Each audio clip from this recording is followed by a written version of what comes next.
earlier days than that, in the 1940s in fact.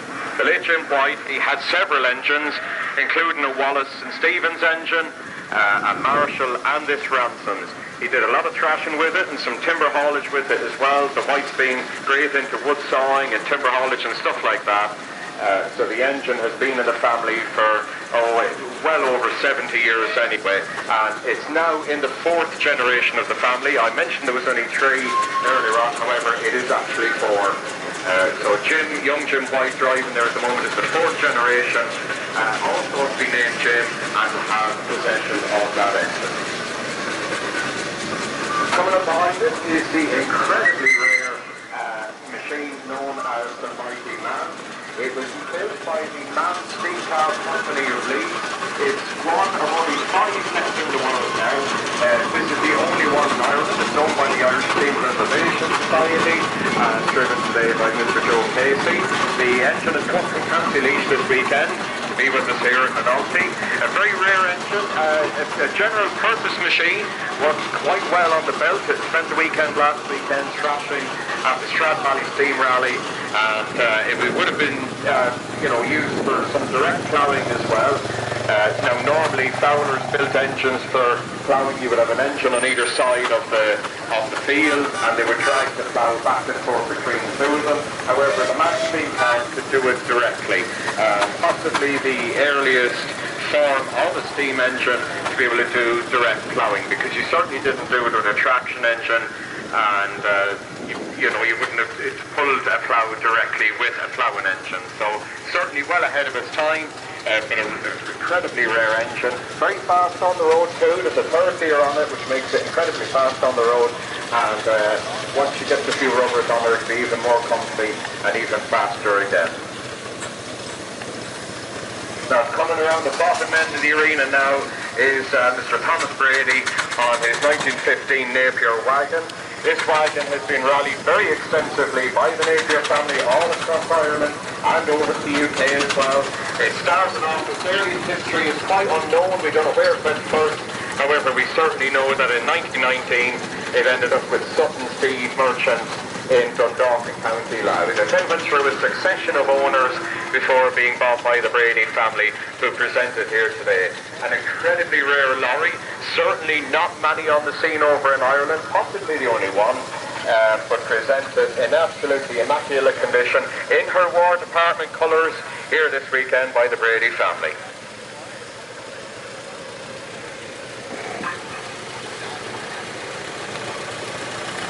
Now the plate plane is starting to lighten up a little bit now. There's more engines going around, and our miniature engines are going around as well. Coming past the Country Height, the 4-scale Merle called Katie, and it's been built by Mr. Mick Rochelle of County Cork. A wonderful little engine, all kitted out with its water bowser and proper traction wagon. 4 inches to the foot. It's a beautiful little engine. It took Mick a couple of years to build it, but a very clever engineer. He was able to work it out fairly quickly and produce a fine miniature. Now the engine coming up behind it with Ed Fitzgerald and Sons written on the side of it is a Wallace 3-ton tractor. You might be mistaken when you say that it's quite an old engine. It's not. It's a brand new engine, and it's only its 2nd time out in the country of Ireland. It was built by Peter Fitzgerald of County Wexford. He'd always wanted to have a full-sized engine, but like I always say, the tractors are the way to go, and hence he built a little Wallace 3-ton tractor. A brand new engine, 2nd time out in Ireland, and Peter is very, very proud of it, and so he should be. The Wallace 3-ton tractors were the replacement for the horse. They were a deadly little engine, very fast on the road, good pulling power in terms of pulling wagons if you wanted to do some haulage, and equally good on the belt as well if you wanted to do some thrashing. Very lightweight as well. You don't need a big Arctic to bring it around or anything like that. Makes it a lot easier, and it will fit in a reasonably sized garage at home. Mr. Alan Barry is coming past next on his Burrell traction engine. Alan is one of our more long-distance visitors here this weekend from County Cork, from halfway in County Cork, not far from the site of the Inishannon Steam Rally. And Alan is the owner of this beautiful Burrell traction engine known as the Owen of View Rambler. Alan has been going to rallies for a great number of years, and only in the past couple of years has he been coming up here to the Moynalty Steam Thrashing Festival. Beautiful engine, very large engine, and certainly one that's no strain loaders are being pulled up outside a pub on the road run, where the drivers and engine alike partake in some liquid refreshment. Coming along behind it, another Burrell, but slightly smaller again. It's known as Burrell's Irish engine. Burrell's had a very clever marketing department, and suffice to say that they would have developed engines for a particular market. In this case, it's the Burrell Irish engine. It's for the small lanes and haggards of the rural Ireland setting, and therefore the engine is it's not quite as wide as your conventional traction engine, nor is it as long.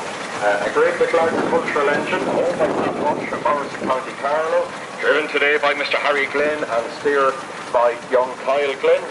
Two very capable engine men, come from the Glynn family, of course, well established within steam here in Ireland, and the engine is owned by Pat Rush, as I say. Pat's great-grandfather was actually the original owner of the engine in Askerry in County Wicklow, and he used it for general farm duties such as thrashing, light haulage, wood sawing, that kind of thing. And the engine left the family for a great number of years, and then Pat was very fortunate to buy the engine off the Patterson family in Northern Ireland a number of years ago, and thankfully she's back down south, back with the original family once again. Beautifully presented by Pat's son Connor this weekend, a wonderful engine. Just goes to show how fast the little Wallet 3-ton tractor is. Peter's already back around again with that wonderful little engine known as Lady K, and certainly superbly turned out. Followed closely by the 6-inch Burrell road locomotive of the Rochford family of Wexford. Rochford being another big steam family here in Ireland. They own the Marshall traction engine, the Farmer's Friend, one of the oldest Marshalls in preservation. However, they have ventured into the world of Burrells, albeit miniature. But this engine has got a bit of a difference because within roughly 10 or 15 minutes, you can convert it from a simple road locomotive to a crane engine. And hopefully soon enough, although I might get a smack hand for this, hopefully after Christmas, we might get a showman's engine out of it within the period of 10 or 15 minutes. The only engine in the world that will be convertible to 3 different types of engines. Superbly turned out by the perfectionists as they are, the Rochford family of Clearystown in County Wexford.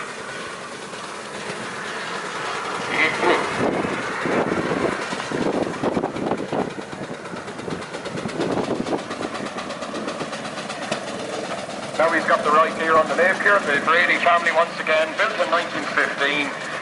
It was new. They don't actually know who it was new to. We think it may have been the RAF. However, we do know in 1919 it ended up with the Sutton Seed Merchants of Dundalk in County Louth. Remained there for 3 years until it was bought by one of their drivers, and remained with his family then for several years. Went through a couple of other owners as well before ending up with the Brady family who presented here today. A very rare lorry, a very early wagon as well, and certainly a pleasure to have it here in Moynalty this year.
heavy haulage load is back on the move again with the Glynn family, two of their engines, two of the many engines that the Glynn family own.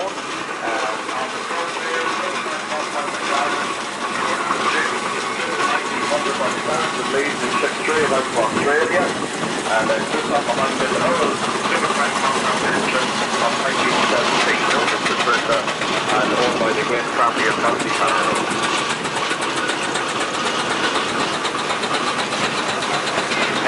From the Glynn stables, coming up behind is the Ransom Sims and Jeffrey's traction engine, known as the Boss. They're driven today there by Stuart Glynn. Stuart is up there on his own, and a beautiful engine. It is used for shotgun and taxi offering, which you would sell right straight over to Ireland. So very much an engine steeped in Irish history.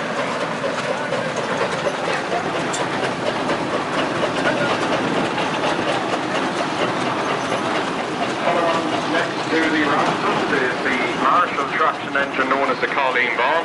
It's owned by the Kelly family of County Wexford. It's been driven today by Mr. Kieran Kinsella. And a beautiful engine, an engine that certainly travels to many, many rallies throughout the season across Ireland. And the Kelly family have been heavily involved in steam, well, not only with full-sized engines, but certainly with several miniatures as well, alongside some Field Marshall and Fordson tractors as well.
Thing about soft ground conditions means that you do get a bit of a winching demonstration. The Ransom, Sims and Jeffreys at the Glynn fleet has been pulled out there by the Irish Borough of the Borough in County Carlow.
Now going across in the centre of the arena is the Marshall single-cylinder traction engine, built in 1919. It's named Charlie. It was new to Thomas Cobb of County Carlow, so very much a Carlow-based engine. She's still there to this day. It's been presented this weekend by Charlie Glynn and his father John. Charlie is the proud owner of the engine, which is also named Charlie, but the engine is now based in Palatine in County Carlow. Beautifully presented engine, restored to a very high standard by the late Norman and David Sixsmith. Look, it stands as a monument to the two lads who restored it very, very nicely. It's presented very, very well everywhere it goes, and a regular tender at many rallies. Passing along the front then, of course, once again is our heavy haulage load. A pair of twin engines there. The two double crank compound engines, the McLaren of 1900 named Jim, and followed on then by the double crank compound Burrell of 1917 named Patricia. An engine which has quite an interesting history. She was used as a proper agricultural engine at first, then ended up in County Carlow by the Brucken family for hauling sugar beet to the sugar factory in Carlow. By then she in the 60s she ended up in the dairies in Carlow as a milk sterilisation plant with all her motion work and all her wheels stripped off it. It was a stationary milk bottle sterilisation plant, and in about 1972 the late Jim Glynn decided we'll have another Burrell, we'll buy this one. So he bought Patricia, and the Glynn family restored it and rebuilt it over a period of about 15 years.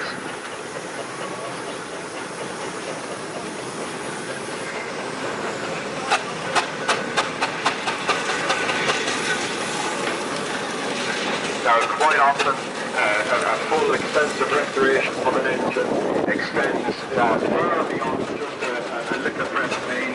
It might often entail quite a heavy rebuild of the boiler and the firebox, and maybe some of the gears need redoing and all the motion and everything like that.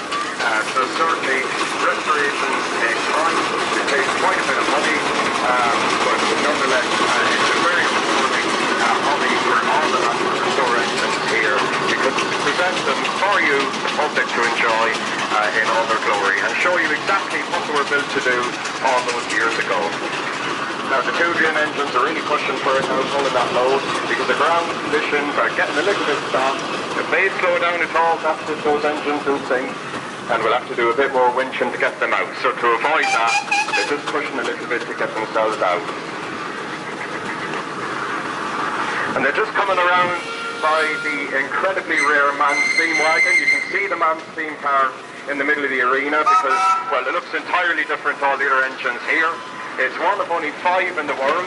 It's the only one in Ireland, and it's built in 1917.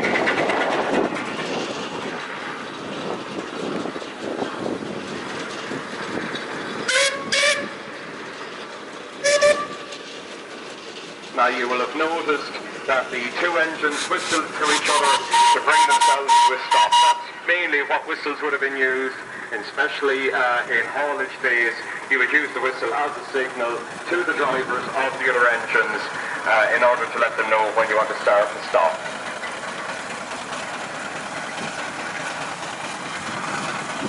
Now we've got the Wallace Street Fun tractor going around again, but this time we've got Leslie Byrne at the controls. Leslie is certainly no stranger to slightly smaller engines. He's the proud owner of Little Dandy, a freelance engine that his father built many years ago. So Leslie is certainly no stranger to the controls of a smaller engine. Certainly suits him very much. That's the engine of Mr. Peter Fitzgerald of County Wexford, not too far away from where Leslie Byrne is from as well.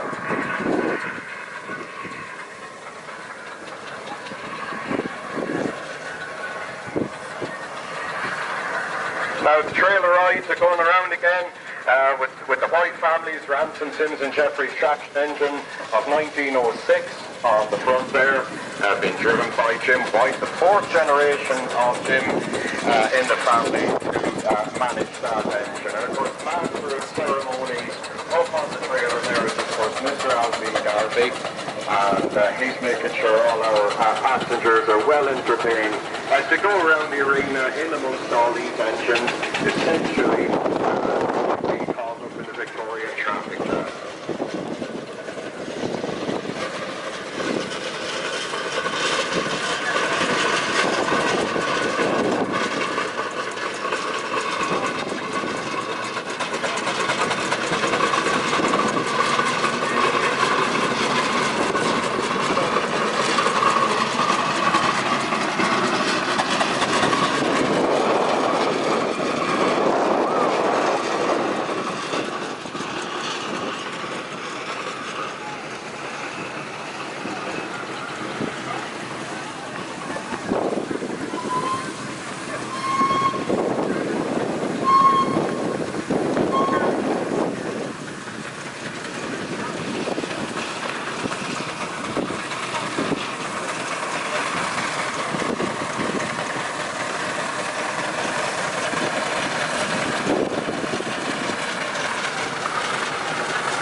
Now our trailer rides are coming around again. We've got Willie Rochford on the